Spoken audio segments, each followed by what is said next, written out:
The war in Yemen just took another sharp turn, and this time, Washington's making no effort to hide it. For the 10th day in a row, U.S. airstrikes have hammered Houthi rebel positions across Yemen, with new reports confirming at least 2 senior militants dead and over a dozen wounded. The escalation is real.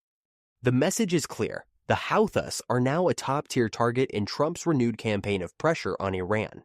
And this isn't just about missiles or militias. This is about drawing red lines in the desert sand. Lines the White House says the Houthis crossed long ago. The strikes reportedly hit targets in and around the Yemeni capital, Sana'a, which has been under Houthi control for years. Among the casualties, senior leadership, including what U.S. National Security Advisor Mike Waltz called their head missileer, a critical blow if accurate. Let that sink in. This wasn't just a supply depot or radar site. This was a leadership decapitation strike. The kind of move designed to send shockwaves through command structures. It's a tactic the U.S. has used before, with varying success. In Iraq, in Syria, even in Libya. But in Yemen, this is a new phase of the conflict, one where the gloves are off and the strikes are personal. Some context. The Houthis are a Shiite militant group backed by Iran. For years, they've fought a brutal civil war against a Saudi-led coalition supported by the West. But over the last 6 months, they've expanded their ambitions, launching drones and missiles into the Red Sea, targeting international shipping, and even threatening Israeli cities. That made them a liability, an unacceptable threat to U.S. interests and allies. Trump, never one to wait for consensus, authorized a wave of targeted airstrikes aimed at degrading their long-range capabilities and crippling their leadership network. And while the administration avoids the phrase boots on the ground, make no mistake, this is war by remote control. National Security Advisor Mike Waltz laid it out in stark terms. We hit their head missileer, he said. We're taking out the leadership behind the attacks on shipping lanes, behind the threats to Israel, and behind Iran's proxy wars. According to Waltz, the strikes are part of a larger strategy to dismantle Iran's shadow empire.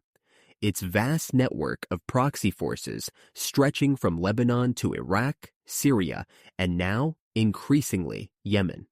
But here's the twist. The Houthis haven't confirmed the deaths. No names, no photos, no funerals. At least not yet. That's not unusual. In proxy conflicts, perception is everything. Confirming a kill can cause internal panic, disrupt morale, or provoke unwanted escalation. So the Houthis remain silent, at least for now. So where's Iran in all of this? Predictably, silent. Tehran has neither condemned nor confirmed the U.S. strikes. And while state media has highlighted civilian casualties and American aggression, the official line remains subdued. Why? Because Iran doesn't want direct war with the U.S. Not now. Not while the economy's bleeding and internal dissent is rising. But at the same time, they can't afford to look weak in front of their proxies. So instead, they let the Houthis bleed quietly. It's brutal. It's calculated. It's geopolitics. Despite the strikes, the Houthis haven't backed down. Red Sea shipping remains under threat.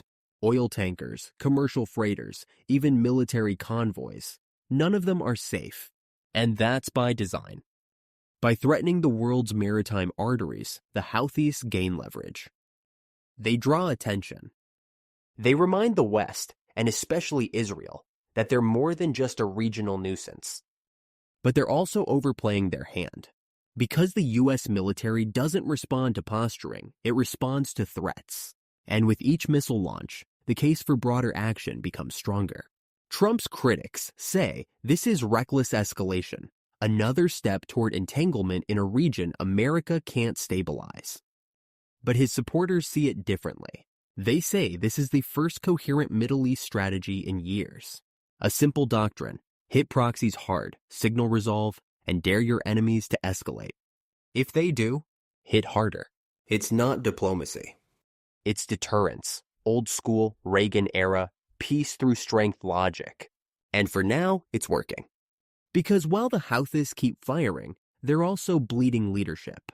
And Iran? Still watching from the shadows. It's important to understand this isn't about Yemen per se.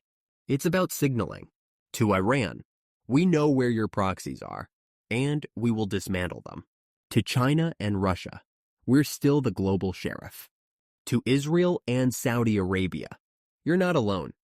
And to the American voter, Trump is drawing a sharp contrast with the perceived inaction of the Biden era. Whether you agree or not, it's a strategy, and that alone is a change. The million-dollar question: do the strikes continue? Does the Houthi threat diminish? Or does this spiral into a wider war involving Hezbollah, Iraqi militias, or even Iranian forces directly? It all depends on escalation. If the Houthis hit a U.S. warship, expect a massive response. If Iran supplies new weapons, expect sanctions, or worse. If Russia or China intervene diplomatically, things get complicated. But one thing is clear: the era of U.S. restraint in the Middle East is over. The gloves are off and the targets are real. Some final thoughts after 10 days of bombing: a decapitation strike on Houthi leadership, and a warning that echoes far beyond Yemen's borders. Cross this line and we'll strike back. That's the message, not just to the Houthis, but to the entire geopolitical chessboard. And while the headlines focus on missiles and militias, the real battle is for perception, for deterrence, for control of the narrative in a world that's slipping back into multipolar chaos. So keep your eyes on Yemen, not because it's the center of the world, but because it's where the world's next message is being delivered. With drones, with bombs, and with a warning: don't test America's resolve. Not now. Not again.